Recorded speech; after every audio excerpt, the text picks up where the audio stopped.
Labor Department released its annual jobs revisions report, painting a picture of a labor market that was much softer than we thought.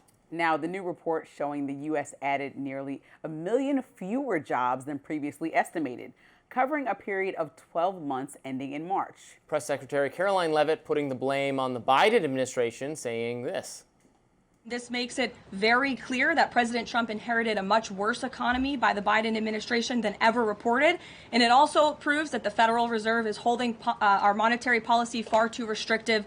Interest rates are too high. The Fed needs to cut the rates because of the mess that we inherited from the Biden administration. And Vice President Vance defended the decision to fire the Bureau of Labor Statistics chief, posting on X, "It's difficult to overstate how useless BLS data has become. A change was necessary to restore confidence." House Democratic Caucus Vice Chair Congressman Ted Lieu putting the full blame on the Trump administration, sending his harsh message. Take a look. Trump's economy sucks. Last month, the jobs report was so bad that Donald Trump felt compelled to fire the head of the Bureau of Labor Statistics to distract from how bad the report was.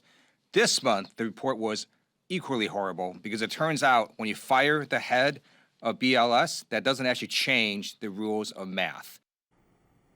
So I think this is both silly, the back and forth between Caroline Leavitt and him. I think this is not a good look for the Bureau of Labor and Statistics. I think these are some of the best number crunchers in the world, supposedly. They're often called the gold standard for labor market measurements. And I'm just trying to figure out how, because, you know, Amber and I were talking about this and I'm like, yeah, they might be off by 10,000. There's a lot of people in America.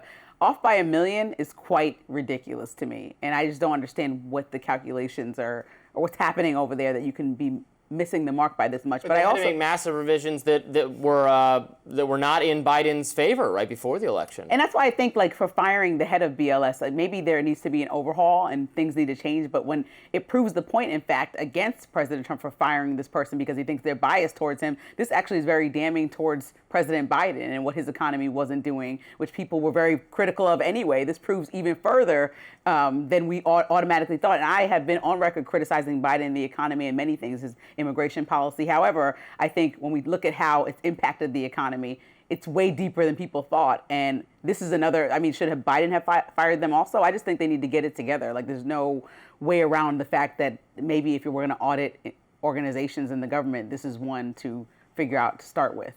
The most important thing to me is to address the actual problem. We did not add enough new jobs to the economy. Why is that? That's what we need to look at. What I suspect is that we have too much cumbersome regulation, making it too difficult for businesses to hire more people, for people to start businesses that are going to employ people. We need to look at what the government is doing to gum up the works.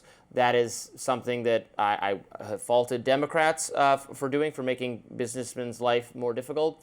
Republicans should concentrate on that kind of stuff. How can we make it easier to be productively employed in this country so that more people, so there are more job positions, more people seeking out work?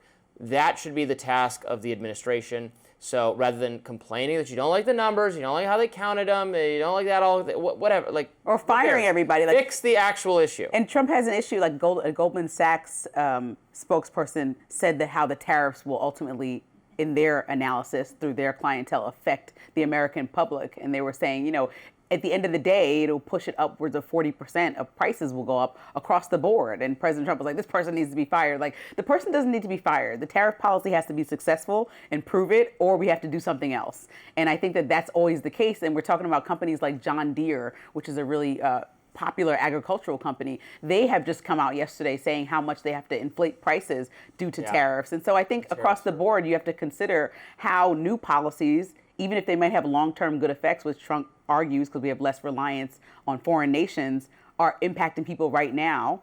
And you were looked at as the economic savior in many ways. So I think that's an ongoing conversation. The tariffs are so bad, which is something Republicans have known forever because they were always against them.